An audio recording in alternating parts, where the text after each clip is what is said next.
സരസ്വതി നമസ്തുഭ്യം വരദേ കാമരൂപിണി വിദ്യാരംഭം കരിഷ്യാമി സിദ്ധർഭവതു may സദാ.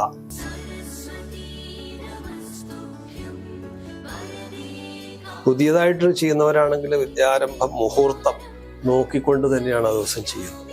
വിദ്യ കയ്യിലുണ്ടെങ്കിൽ പിന്നെ ബാക്കിയെല്ലാം പുറകെ വന്നോളുന്നതാണ്. മഹിഷാസുരനെ 9 ദിവസം യുദ്ധത്തിൽ നേരിട്ടുകൊണ്ട് 10ാമത്തെ ദിവസമാണ് ദേവി വധിച്ച് കഴുത്തറുത്ത് വധിച്ച് വിജയം വരിക്കുന്നത്.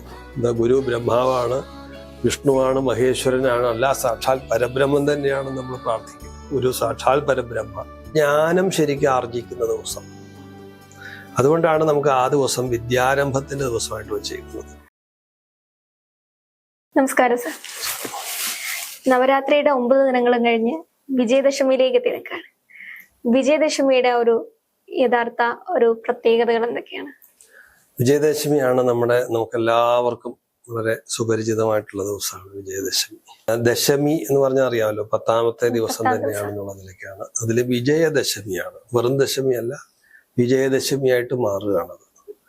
അതെന്തുകൊണ്ടാണ് എന്ന് ചോദിച്ചു കഴിഞ്ഞാല്, കാരണം എന്ന് പറഞ്ഞു കഴിഞ്ഞാൽ നമ്മുടെ കഥാസന്ദർഭം ഓർത്തെടുക്കുകയാണെങ്കിൽ മഹിഷാസുരനെ 9 ദിവസം യുദ്ധത്തിൽ നേരിട്ടുകൊണ്ട് 10ാമത്തെ ദിവസമാണ് ദേവി വധിച്ച് കഴുത്തറുത്ത് വധിച്ച് വിജയം വരിക്കുന്നത്.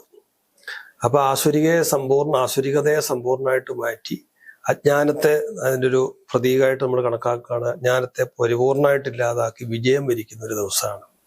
അപ്പൊ ജ്ഞാനം ശരിക്കും ആർജിക്കുന്ന ദിവസം. അതുകൊണ്ടാണ് നമുക്ക് ആ ദിവസം വിദ്യാരംഭത്തിന്റെ ദിവസമായിട്ട് വെച്ചിരിക്കുന്നത്. വിദ്യ ആരംഭിക്കുന്നതിന് കുട്ടികളെയൊക്കെ നമ്മുടെ എഴുത്തിനിരുത്തി അക്ഷരലോകം കാണിച്ചു കൊടുത്തു തുടങ്ങുന്ന ദിവസമാണ്. അപ്പൊ അതുകൊണ്ട് തന്നെ ദേവി സരസ്വതി ഭാവത്തിൽ അന്ന് നമുക്ക് പ്രത്യക്ഷപ്പെടുന്നു. സിദ്ധർഭവതു മേ സദാ നമ്മൾ പ്രാർത്ഥിക്കുന്നു, അല്ലെ? സരസ്വതി നമസ്തുഭ്യം വരദേ കാമരൂപിണി വിദ്യാരംഭം കരിഷ്യാമി സിദ്ധർഭവതു മേ സദാ എന്ന് പ്രാർത്ഥിക്കുന്നു.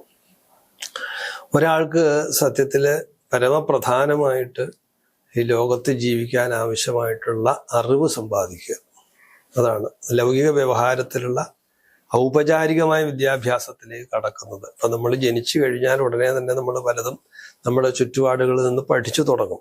സ്വാഭാവികമായിട്ട് നമ്മളെ അമ്മ നമ്മളെ വിളിക്കുന്നതും ചുറ്റുപാടുമുള്ള സ്വരങ്ങളും ഇതെല്ലാം നമ്മൾ പതുക്കെ പതുക്കെ കേട്ടു തുടങ്ങുകയും നിറങ്ങൾ കണ്ടു തുടങ്ങുകയും പതുക്കെ പതുക്കെ ചുറ്റുമുള്ള ലോകത്തെ പരിചയപ്പെടുകയൊക്കെ ചെയ്തു വന്നു കഴിഞ്ഞിട്ട് നമ്മൾ പിന്നെ അത്തരം അറിവുകളിൽ നിന്ന് ഔപചാരികമായ ഒരു വിദ്യാഭ്യാസത്തിലേക്ക് കടക്കുന്ന ദിവസമാണ് വിജയദശമിയുടെ ദിവസം. അതുകൊണ്ടാണ് ആ ദിവസത്തിന് ഇത്രയും പ്രാധാന്യം വരുന്നത്. അത് നമ്മൾ സാമാന്യമായിട്ട് പറയുകയാണെങ്കിൽ എല്ലാവരും അക്ഷരമാല എഴുതി തുടങ്ങുന്ന ദിവസം എന്നുള്ള നിലയ്ക്ക് ആ ദിവസത്തെ നമുക്ക് എടുക്കാം. അതല്ലാത്ത അനവധി കലോപാസകരായിട്ടുള്ള ആൾക്കാർ നൃത്തം, ഗീതം, വാദ്യം തുടങ്ങിയിട്ടുള്ള കാര്യങ്ങള്, ശാസ്ത്രങ്ങള്, പലതരത്തിലുള്ള ശാസ്ത്രങ്ങൾ അഭ്യസിക്കണം എന്ന് ആഗ്രഹിക്കുന്നവര്, ഭൗതിക ശാസ്ത്രം ആയിക്കോട്ടെ ആത്മീയ ശാസ്ത്രമായിക്കോട്ടെ, ഇതൊക്കെ ആഗ്രഹിക്കുന്ന ആൾക്കാരും തുടങ്ങുന്ന ദിവസം ഇതാണ്. കാരണം നമുക്ക് എപ്പോഴും ഇരുട്ടുണ്ടെങ്കിൽ എപ്പോൾ വെളിച്ചമുണ്ടാവില്ല.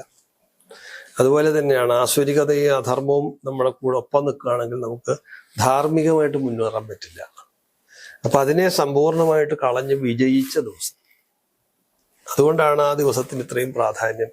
വിജയദശമിക്ക് ലോകമെമ്പാടുമുള്ള ആൾക്കാര്, ഇപ്പൊ നമ്മളൊക്കെ പഠിച്ച് എത്രയോ പരീക്ഷ പാസ്സാവുകയും ഉന്നത ജീവിത നിലവാരം പുലർത്തി അല്ലെങ്കിൽ ഉന്നതമായ ഉദ്യോഗത്തിലിരിക്കുന്നവരാണെങ്കിൽ പോലും ആ ദിവസം പോയിട്ട് ആദ്യത്തെ ആ ഒരു ഓർമ്മയിൽ അക്ഷരം എഴുതുന്നത് എല്ലാവർക്കും പതിവുള്ളതാണല്ലോ. അപ്പൊ നമ്മുടെ കേരളത്തിലെ എല്ലാ ക്ഷേത്രങ്ങളും ഇതിന്റെ ഒരു വലിയ തിരക്ക് അനുഭവപ്പെടുന്ന നമുക്ക് കാണാം. പ്രത്യേകിച്ച് സരസ്വതി ഭാവത്തിലുള്ള ദക്ഷിണ മൂകാംബിക പോലെ, അല്ലെങ്കിൽ മൂകാംബിക ക്ഷേത്രം അടക്കം, പനച്ചിക്കാട്ട് ഭഗവതി അടക്കം, ഇങ്ങനെ നമ്മുടെ അതല്ലാത്ത ദേവീഭാവങ്ങളിലുള്ള വിദ്യാപ്രദായങ്ങളായിട്ടുള്ള പല സ്ഥലങ്ങളിലും ധാരാളം ആൾക്കാർ ചെല്ലുകയും ഈ ഒരു അനുഭവത്തിന് വേണ്ടി കാത്തിരിക്കുക. ആ മുഹൂർത്തത്തിന് ഇപ്പം പുതിയതായിട്ട് ചെയ്യുന്നവരാണെങ്കിൽ വിദ്യാരംഭം മുഹൂർത്തം നോക്കിക്കൊണ്ട് തന്നെയാണ് ആ ദിവസം ചെയ്യുന്നത്. അപ്പൊ അതുകൊണ്ട് ഈ ഒരു ഇപ്പൊ നമ്മള് അന്നപ്രാശനത്തിനായിക്കോട്ടെ, ചോറൂണ് പോലത്തെ കാര്യങ്ങൾക്കായിക്കോട്ടെ, കാരണം അത് ജീവിതത്തിൽ അങ്ങോളം മരിക്കുന്നത് വരെയും നമുക്ക് നല്ലൊരു അനുഭവം കിട്ടേണ്ടതാണത്. അതേപോലെയാണ് വിദ്യ കിട്ടി ആർജിച്ച് അതിലൂടെ വളർന്നാണ് ആ വ്യക്തി വളർന്ന് ഒരു വ്യക്തിയായിട്ട് മാറേണ്ടത്.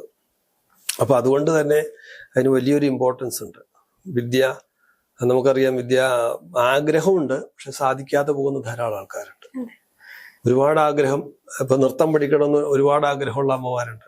പലരും സംസാരിക്കുമ്പോൾ പറയാറുണ്ട് കൊച്ചിലെ ആഗ്രഹം ഉണ്ടായത് സാധിച്ചില്ല. പല സാഹചര്യം ഉണ്ടാവാം.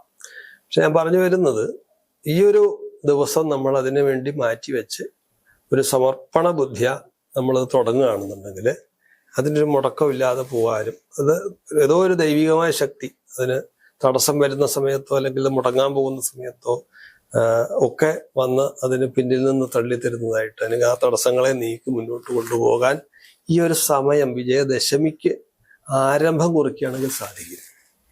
തുടക്കം കുറിക്കാൻ പറ്റുന്ന. അതെ അതെ, സരസ്വതിയുടെ, അതായത് അതാണ് പ്രാർത്ഥനകൾ, അത് തന്നെയാണല്ലോ. വരദേ കാമരൂപിണി, വരദയാണ്. വരദ എന്ന് വെച്ചാൽ വരം ദാനം ചെയ്യുന്നവളെന്നുള്ള അർത്ഥത്തിലാണ്. പ്രത്യേകിച്ച് വിദ്യ, പ്രധാനമായിട്ട് വിദ്യയാണ്. വിത്തമെന്തിനു മർത്യന് വിദ്യ കൈവശമാവുകൽ എന്ന് ഒരു കവി പാടിയിട്ടുണ്ട്. എന്ന് പറഞ്ഞതുപോലെ വിദ്യ കയ്യിലുണ്ടെങ്കിൽ പിന്നെ ബാക്കിയെല്ലാം പുറകെ വന്നോളുന്നതാണ്. തന്നല്ല, അതിൻ്റെയോടൊപ്പം ഒരു ഭാഗ്യവും വേണം. ഭൗതികമായിട്ട് വിദ്യ ഉണ്ട് എന്നുള്ളത് ശരിയാണ്, അതോടൊപ്പം തന്നെ ഈ ഒരു ബ്ലെസ്സിങ് നമുക്ക് വേണം താനും. അതുകൊണ്ടാണ് വിജയദശമി ദിവസം തന്നെ നമ്മൾ വിദ്യ അഭ്യസിക്കാൻ പുറപ്പെടുന്നതും. പഠിച്ചു കഴിഞ്ഞ ആൾക്കാരാണെങ്കിലും ആ ദിവസം വീണ്ടും ഒരു ആരംഭം കുറിക്കുന്നത് പോലെ, ഇപ്പൊ നമ്മളൊക്കെ ചെയ്യാറുണ്ടല്ലോ, എല്ലാ വർഷവും നമ്മൾ ഇതുപോലെ തന്നെ കുട്ടികളിരുന്ന് എഴുതുന്നത് പോലെ നിലത്തിരുന്ന് ആ ദിവസം നമ്മൾ അഷ്ടമിയുടെ അന്നാണല്ലോ പൂജ വെച്ചത്. അത് നവമിയുടെ അന്നും പൂജ കഴിഞ്ഞ് ഈ വിജയദശമി രാവിലെ നമ്മൾ ക്ഷേത്രത്തിലാണ് പൂജ വെച്ചെങ്കിൽ അങ്ങനെ നമ്മുടെ ഭവനങ്ങളിലോ പുണ്യസങ്കേതങ്ങളിലോ ഒക്കെ ആണെങ്കിൽ അവിടെ പൂജ കഴിഞ്ഞ് നമ്മളത് എടുക്കുകയും നമ്മൾ എഴുത്ത് കഴിഞ്ഞ് നമ്മുടെ അക്ഷരങ്ങൾ എഴുതി കഴിഞ്ഞാൽ അതെടുത്ത് പുസ്തകം ഗ്രന്ഥം തുറന്ന് പാരായണം ചെയ്യുന്നത് ഒരു പതിവ് ഇന്നും കേരളത്തിൽ ധാരാളം നടക്കുന്നുണ്ട്. അപ്പൊ വിദ്യ ആരംഭിക്കുന്നു എന്നുള്ള ഒരു സങ്കല്പം തന്നെയാണ് ഇപ്പോഴും അത് ഈ ദിവസത്തെ കുറിച്ച് ഓർക്കുമ്പോൾ നമുക്ക് ഓർക്കേണ്ടത്. അപ്പൊ അതുകൊണ്ട് നവരാത്രി കഴിഞ്ഞ് അതിനോട് ചേർന്ന് വരുന്ന ഈ ദശമിക്ക് വലിയ പ്രാധാന്യമുണ്ട്. ആശ്വിന മാസത്തിലെ ദശമി, ആശ്വിന മാസത്തിലെ പ്രഥമ മുതൽ നവമി വരെയായിരുന്നു നവരാത്രി നമ്മൾ ആഘോഷിക്കുന്നത്. അതിന്റെ തൊട്ട് പിറ്റേ ദിവസമാണ് ദശമി വരിക. ഇത്തവണ ഒരു ദിവസം അധികം വരും. ഇത്തവണ നമുക്ക് 29-ാം തീയതിയാണ് പൂജ വെപ്പ്. പൂജ വെച്ച് കഴിഞ്ഞാൽ 30-ഉം 1-ഉം കഴിഞ്ഞ് നവമികൾ 2 ദിവസം വരുന്നുണ്ട്. ആ നവമിയും കഴിഞ്ഞ് 2 നവമിയും കഴിഞ്ഞതിന് ശേഷം വരുന്ന അവസാനമായിട്ടുള്ള 2-ാം തീയതിയാണ് പൂജ എടുക്കുന്ന ദിവസം. അപ്പൊ അതുകൊണ്ട് ആ ഒരു ദിവസം നമുക്ക് പുതിയ കുഞ്ഞുങ്ങളുണ്ടെങ്കിൽ, എഴുതാൻ ഭാഗമായിട്ടുള്ള കുഞ്ഞുങ്ങളുണ്ടെങ്കിൽ വിദ്യാരംഭത്തിനിരുത്താനും, പുതിയതായിട്ട് എന്തെങ്കിലും കലാഭ്യാസമോ അല്ലെങ്കിൽ വിദ്യ പഠിക്കാൻ ആഗ്രഹിക്കുന്നവർക്കും ഒക്കെ ആ ഒരു ദിവസം ക്ഷേത്ര സങ്കേതത്തിലോ പുണ്യ സ്ഥലങ്ങളിലോ അല്ലെങ്കിൽ ഗുരുക്കന്മാരുടെ അടുത്തോ ആചാര്യന്മാരുടെ അടുത്തോ, നമ്മളെപ്പോഴും അങ്ങനെയാണല്ലോ വിദ്യയെക്കുറിച്ച്. ഇപ്പൊ നമ്മുടെ സങ്കല്പം മുഴുവൻ എങ്ങനെയാണ്, ഗുരു ബ്രഹ്മാവാണ്, വിഷ്ണുവാണ്, മഹേശ്വരനാണ്, അല്ല സാക്ഷാൽ പരബ്രഹ്മം തന്നെയാണ് നമ്മൾ പ്രാർത്ഥിക്കും. ഗുരു സാക്ഷാൽ പരബ്രഹ്മ. അപ്പൊ ആ ഗുരുഭക്തിയോടുകൂടി ഗുരുവിന് ദക്ഷിണാദികളൊക്കെ കൊടുത്ത് വണങ്ങിക്കൊണ്ട് പുതിയൊരു വിദ്യ അഭ്യസിക്കാൻ ഏറ്റവും പറ്റിയ ദിവസമാണ് വിജയദശമി ദിവസം. വിജയദശമി. നന്ദി സാർ.